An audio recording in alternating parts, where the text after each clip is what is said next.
So why did you write a book about happiness? That's the most selfish thing I've ever done in my life. I mean, if you know, my story was I was very successful at a very young age. So unusual. I mean, I'm born and raised in Egypt, educated in public school, public university in Egypt. So my biggest dream was I was going to become sales manager in IBM Egypt. That was my biggest dream. And look at what happened. I mean, I went through beyond my wildest expectations. Chief business officer of Google X is literally the second best job on the planet. Okay, and you know, I had all of this, you know, that people dream of at a very young age. At 29, I had you know, the big villa with the swimming pool. With you know, all of the money, all of the suits, all of the luxury cars.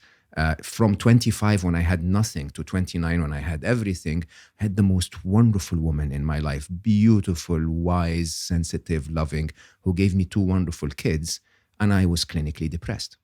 And it's not an unusual story, where we keep chasing all of those things. I mean, my luck was that I hit my middle age crisis at 29 when I achieved everything they told me I was supposed to achieve and couldn't find happiness. And so I ended up in a place where I started to research the topic, just like I would anything else.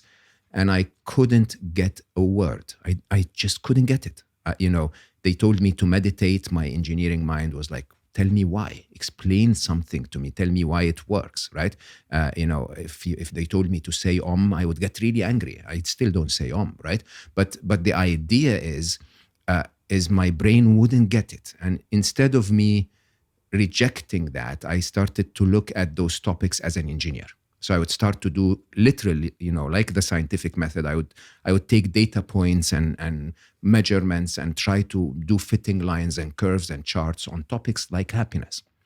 And you know, it started to work for me. So 4 years in, I started to really become a little better. And I would go back to my wonderful son, Ali, who was born a tiny little Zen monk. He knew those things instinctively.